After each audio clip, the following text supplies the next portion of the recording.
ఒంగోలు ప్రాంతానికి ఇంకొక మిషనరీ వచ్చాడు అమెరికా నుంచి. దేవుడే పంపించాడు. బాప్టిస్ట్ అనబడే చర్చిలో ఫస్ట్ ఒంగోలునే తయారైంది. ఆయన పేరు జాన్ క్లౌ. అమెరికా నుంచి పంపించబడ్డాడు మిషనరీగా.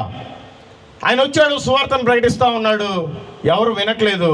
చాలా రోజులు వాళ్ళందరికీ బట్టలు, సరుకులు, తినుబండరాలు అవి పంచాడు.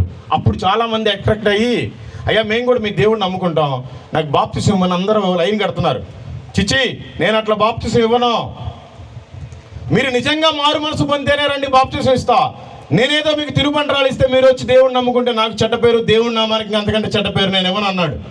6 సంవత్సరాలు సువార్త చేస్తే ఎవరు ఒక్కరు కూడా మారు మనసు పొందలా. మళ్ళీ 6 సంవత్సరాలు చేశాడు, మొత్తం 12 సంవత్సరాలు చేశాడు.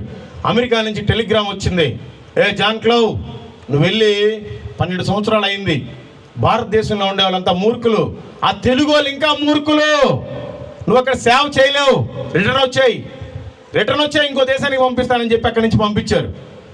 అయ్యా 12 సంవత్సరాలు చేశాను, నాకు కొంత సమయం ఏమైనా లెటర్ రివర్స్ రాశాడంట. వాళ్ళు ఒప్పుకోలే, రమ్మని చెప్పారు. ప్రభు మీద భారం పెట్టి, ప్రభువా 12 సంవత్సరాలు దేశం నుంచి నేను ఇక్కడికి వచ్చి సేవ చేశాను, ఒక్కడికన్నా మారు మనసు దయచేయ, బాప్తిసం ఇచ్చి నేను నా దేశానికి నేను వెళ్ళిపోతానని లోపలికి వెళ్ళి గదిలో తలుపేసుకొని ప్రార్థన చేస్తున్నారు. ఆయన ప్రార్థన ఇంకా ముగించలేదు. వచ్చి తండోపలుగా వచ్చి డోర్లు కొడుతున్నారు. ఏంటంటే, అయ్యా మేమంతా మారు మనసు పొందాం, మాకు బాప్తిసం ఇవ్వండి.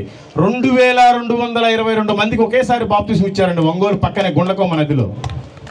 ఇది పేతురు గారు ఇచ్చిన బాప్తిసాల కంటే కొంచెం తక్కువ, కానీ దాని తర్వాత సెకండ్ హిస్టరీ అదే ఉంది. ఒక్క వ్యక్తి ఒకే రోజు, ఇప్పుడు కాదు 130 సంవత్సరాల క్రితం 2222 మందికి బాప్తిసం ఇచ్చారు. వాళ్ళు భక్తులండి, వాళ్ళు మిషనరీస్. మనమంతా క్రైస్తవులని చెప్పుకోవడం దేనికంటే సిగ్గుచేటు.